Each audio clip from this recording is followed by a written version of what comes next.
A ratio is an arithmetical expression of relationship between two related or interdependent items.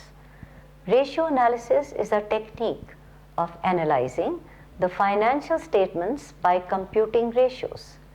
Ratio analysis provides a meaningful understanding of the performance and financial position of an enterprise. It helps the management to know the profitability and financial position, which means liquidity and solvency, and the operating efficiency of an enterprise. Current ratio is equal to current assets upon current liabilities, or current assets divided by current liabilities. It is a relationship of current assets to current liabilities. It helps to assess the short-term financial position of the enterprise. Current assets are either in the form of cash or cash equivalents, or can be converted into cash and cash equivalents in the short period of time.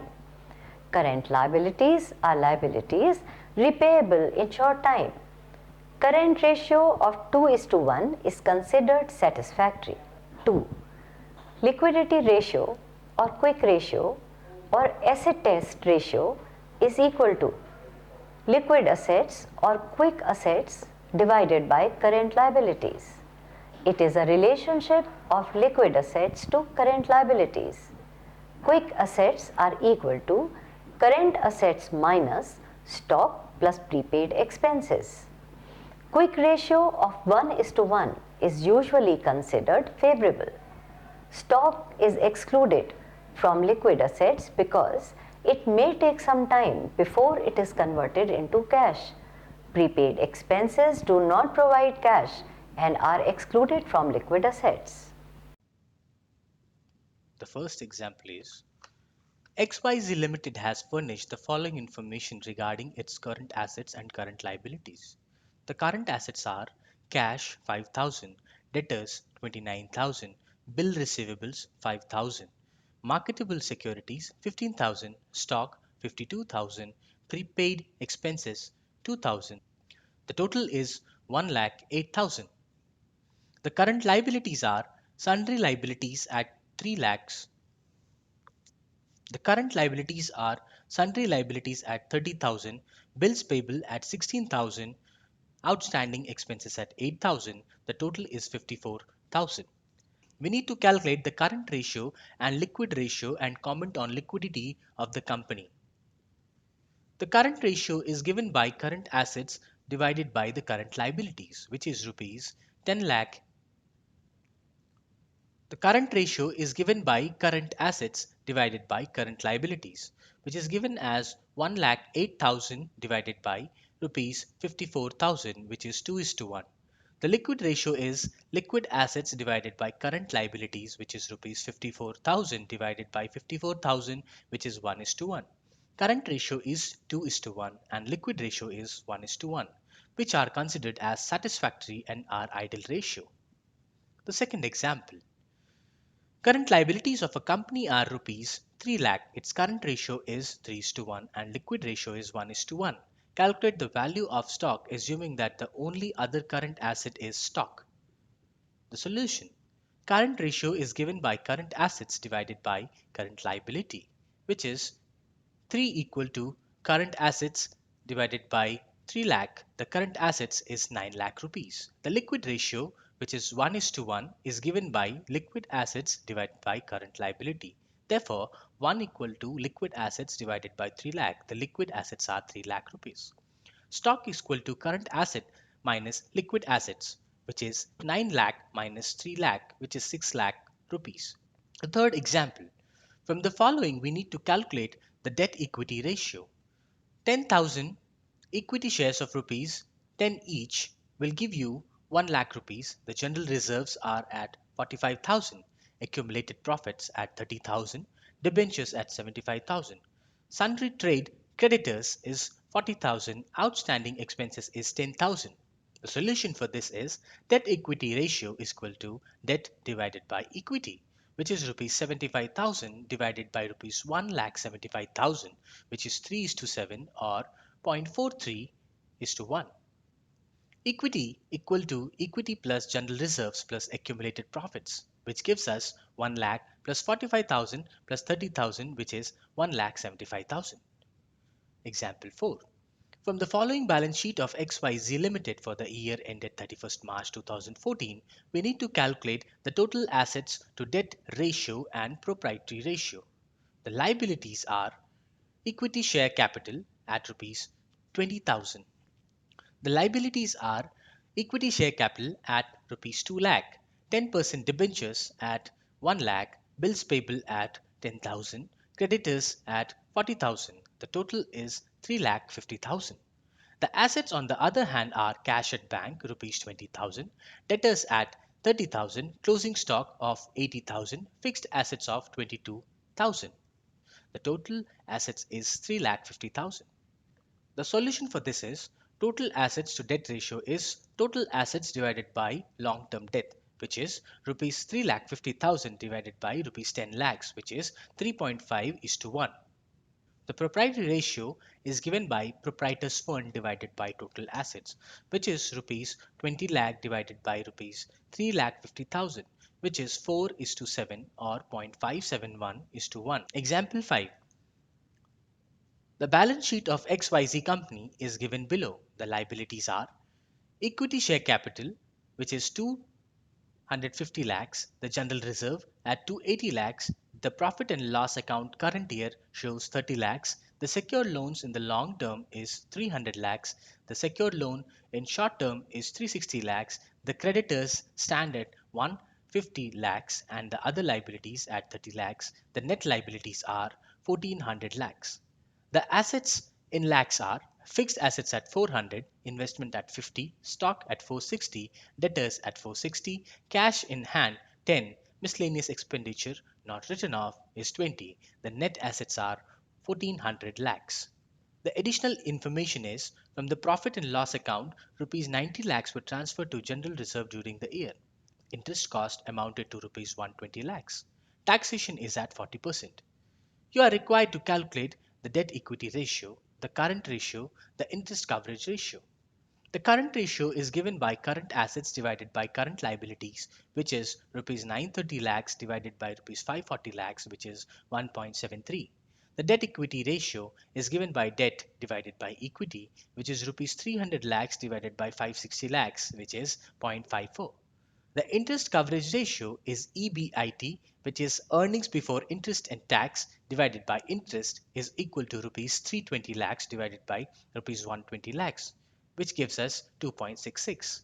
The working notes for this is EBIT for profit for the year 30 plus 90, which is 120 lakhs. The interest tax at rupees. The working notes for this is earnings before interest and tax, which is profit for the year 30 plus 90, which is 120 lakhs, the interest being 120 lakhs. The tax at 40% of 120 into 40 divided by 60 gives us 80 lakhs, the total of 320 lakhs. Example 6.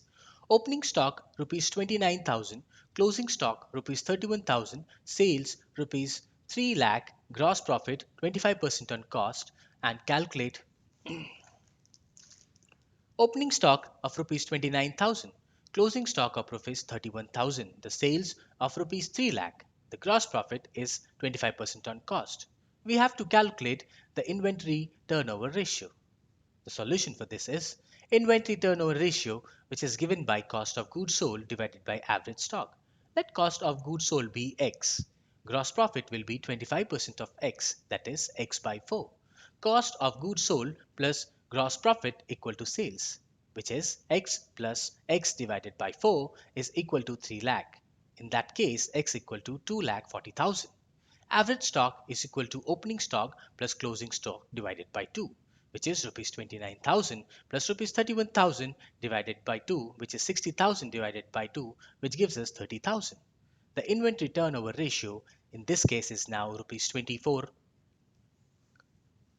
The inventory turnover ratio in this case is now rupees 2,40,000 divided by 30,000, which is 8 or 8 times. From the following detail, calculate example 7. From the following detail, example 7. From the following detail, calculate the debtors turnover ratio. Total sales of the year is rupees 1,75,000. Cash sales is 20% of total sales. Sales return out of credit sales is rupees 10,000.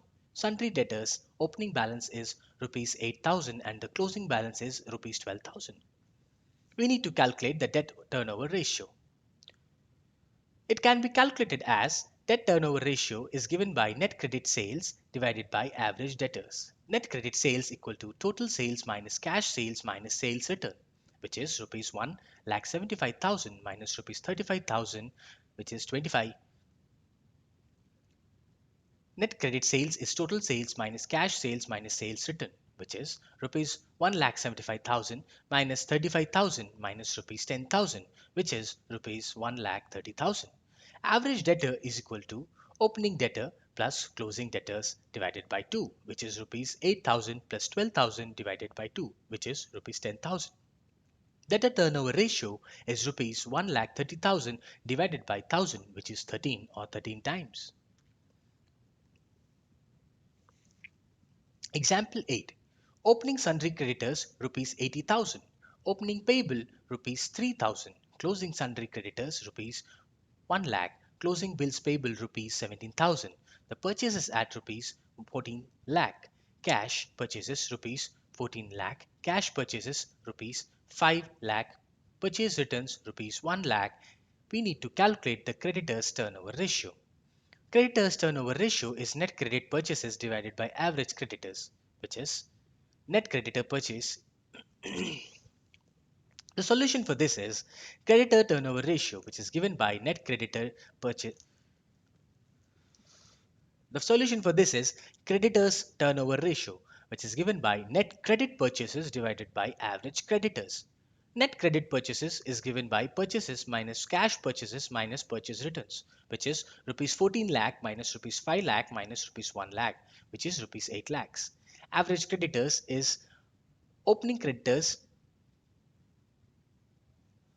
Average creditors is equal to opening creditors plus bills payable plus closing creditors plus bills payable divided by 2, which is rupees 80,000 plus rupees 10, which is rupees 80,000 plus rupees 3,000 plus rupees 1 lakh plus rupees 17,000 divided by 2, which is rupees 1 lakh. Creditors turnover ratio is now 8 lakh divided by 1 lakh, which is 8 or 8 times. The following is the balance sheet of XYZ Limited as on 31st March 2014. The liabilities are share capital at 80,000, general reserve at 30,000, profit and loss account at 50,000, mortgage loan at 10% at 80,000, creditors at 40,000 and bills payable at 20,000. The net liabilities are 3 lakh rupees. The assets on the other hand are fixed assets at 1,60,000, debtors at 60,000, bill receivable at 20,000, cash at bank at 50,000, preliminary expenses at 10,000. The net assets are 3 lakh. The other informations are sales during the year 2013-14 amounted to rupees 1,60,000. We need to calculate the fixed asset turnover ratio, the current asset turnover ratio, the working capital turnover ratio. The solution for this is fixed asset turnover ratio is equal to sales divided by fixed assets, which is rupees 1,60,000 divided by rupees 1,60,000, which is equal to 1 or 1 times. Current asset turnover ratio is equal to sales divided by current assets, which is given by rupees 1,60,000 divided by rupees 1,30,000, which is 1.23 or 1.23 times. Current assets equal to debtors plus bill receivable plus cash at bank, which is rupees 60,000 plus rupees 20,000 plus rupees 50,000, which is 1,30,000. The working capital ratio is given by sales divided by working capital, which is rupees 1,60,000 divided by rupees 70,000, which is 2.28 or 2.28 times. The working capital is given by current assets minus current liabilities, which is rupees 1,30,000 minus rupees 60,000 is equal to rupees 70,000. Compute the gross profit ratio based on the following information. Sales rupees 6 lakh, gross profit 25% on cost. The answer for this is let the cost be rupees 100, gross profit is rupees 25. The sales is rupees 125. Cost of goods sold is equal to 100 divided by 125 into 6 lakhs, which is 4,80,000. Gross profit equal to sales minus cost of goods sold, which is rupees 6 lakh minus rupees 4,80,000. This gives us rupees 1,20,000. Gross profit gross profit ratio is gross profit divided by net sales into 100 is equal to rupees 1,20,000 divided by rupees 6 lakh, which is 20%. Example 11. From the following details, calculate operating ratio.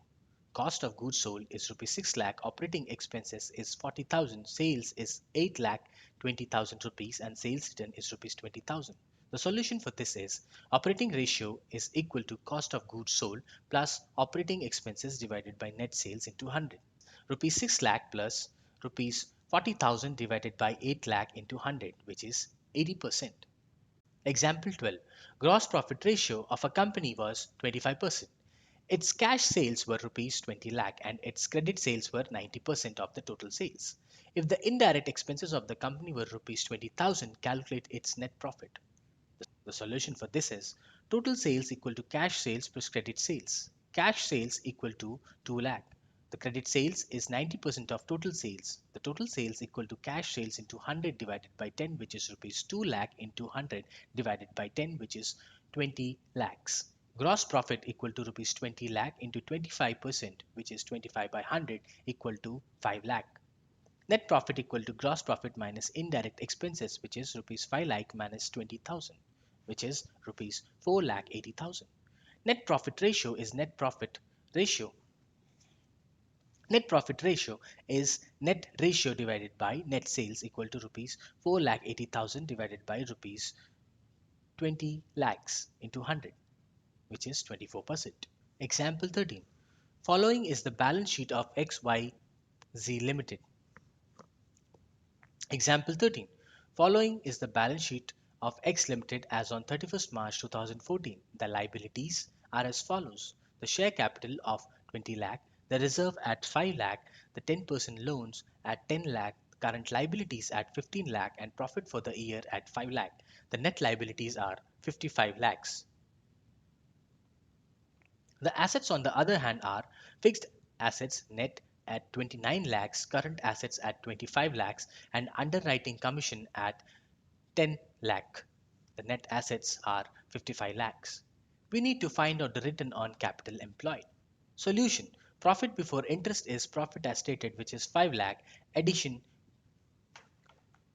The solution for this is profit before interest, which is profit as stated, at rupees 5 lakhs. We need to add interest, which is 10% of rupees 10 lakh, which is 1 lakh. The total is 6 lakhs. Capital employed in fixed assets is rupees 29 lakhs. Additional working capital, which is rupees 25 lakhs minus rupees 15 lakhs, which is rupees 10 lakhs. The total is rupees 39 lakhs. Return on capital employed equal to profit before interest divided by capital employed into 100, which is rupees 6 lakhs divided by rupees 39 lakhs into 100, which is 15.38%. Example 14. Net profit after interest and tax is rupees 11 lakh 10,000. The profit distributed as dividend per share is 50%. Equity share capital of 10,000 shares at rupees 100 per share, which is rupees 10 lakhs. We need to calculate the dividend per share.